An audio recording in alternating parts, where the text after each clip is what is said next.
La entrevista del día con Ernesto Núñez Albarrán, periodista, analista, político. Ernesto, ¿cómo estás? Muy buenas tardes. ¿Qué tal, Jesús? Muy buenas tardes a ti y a tu audiencia. Qué gusto saludarte. Igualmente. Ernesto, te molestamos para platicar de dos temas principalmente. El primero de ellos, el 1 de julio del 2018, cuando finalmente, después de 3 intentos, Andrés Manuel López Obrador logra llegar a la presidencia de la República. ¿Qué ha cambiado? De entrada te preguntaría sobre esto. ¿Qué ha cambiado de ese 1 de julio del 2018 a la fecha al interior de esta cuarta transformación en el propio presidente de la República?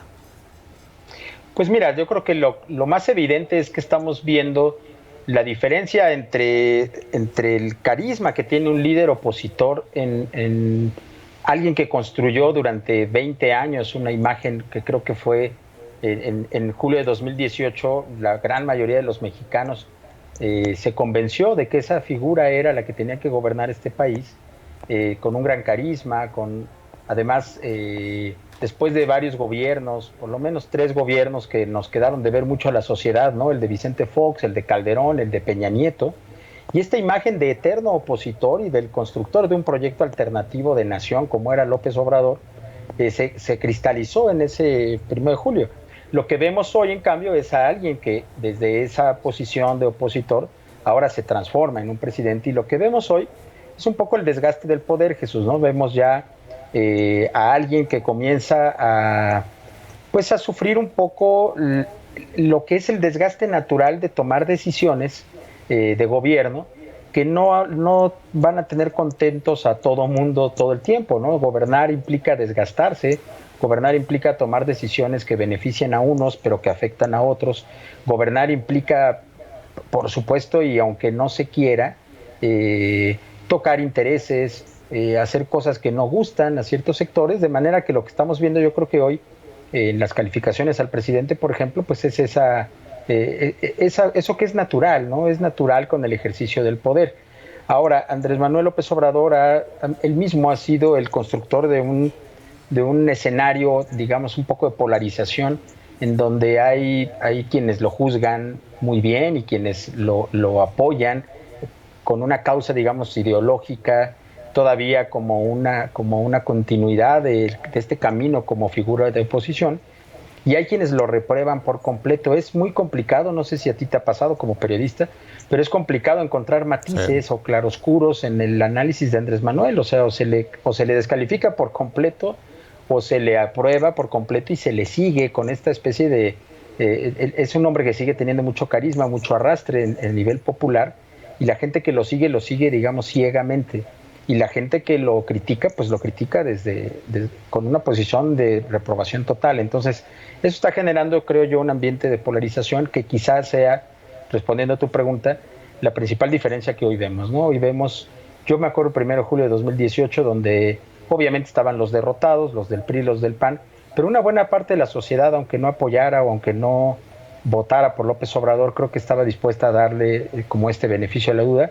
Hoy veo yo una sociedad muy polarizada, con mucha gente que lo respalda todavía, pero también mucha gente que lo reprueba en total, ¿no? Entonces ese ambiente creo que es un ambiente que se va a ir exacerbando de aquí al próximo año, a la elección de 2021, y será algo que estaremos viendo este año, ¿no? Pero básicamente pues es el desgaste del poder, ¿no? Claro. Oye, Ernesto, y aprovechando tu presencia y en torno a un análisis muy interesante que hiciste el día de hoy, por cierto, que aparece en diversas publicaciones en Aristegui Noticias y demás, el tema Guanajuato. Guanajuato, caray, era el estado que presumían los panistas, desde Carlos Medina Plasencia, Vicente Fox, Quesada. ¿Qué ha pasado en Guanajuato que hoy es escenario de una violencia que parece una hemorragia, que no se detiene? Sí, y fíjate, hoy es 2 de julio, y hoy son 20 años, Jesús, de Vicente Fox. De Vicente Fox, ¿no? Ayer fueron 2 años de Andrés Manuel, hoy son 20 años de la llegada de Fox. Fox llegó al poder, y acuérdate que los panistas hablaban de este asunto de guanajuatizar a México. Sí. ¿Por qué? Porque ellos construyeron en Guanajuato un modelo de gobierno.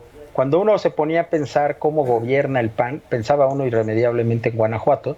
Era su bastión, quizá en Baja California, que es un estado que igual ganaron desde 89, lo perdieron en 2019, pero Guanajuato es un estado que han gobernado desde el 91, desde la famosa concertación de Salinas con los líderes del PAN, que se le dio, digamos, al PAN la oportunidad de gobernar primero con un interinato de Carlos Medina, después con la gubernatura de Vicente Fox a partir de 94, y Vicente Fox pues básicamente hace de Guanajuato la plataforma de despegue de su campaña nacional, y el PAN se presenta ante la ciudadanía un poco con esa carta de presentación, diciendo, así gobernamos.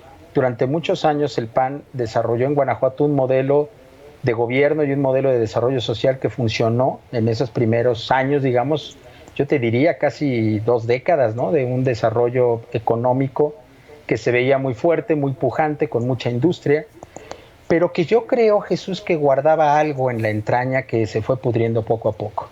¿A qué me refiero? Es un modelo de desarrollo, diría Andrés Manuel, neoliberal, pero es un modelo de desarrollo que benefició a mucha gente, a gente, digamos, a los que eran los dueños de los medios de producción, a los empresarios, benefició a estas élites de Guanajuato, del Bajío, pero dejó de lado a mucha gente. Y Guanajuato fue acumulando niveles de pobreza. Guanajuato es un estado grande, Jesús, no es un estado, es un estado de millones de habitantes, es un estado donde hay mucha pobreza.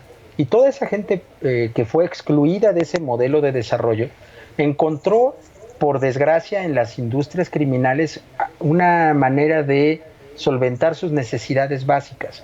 ¿A qué me refiero? A que habría que preguntarnos por qué la industria del huachicol, más allá de si ahí está Salamanca, más allá de si ahí pasan los ductos, debe haber una razón social también por la cual la gente comenzó a formar parte de la base social de la industria del huachicol.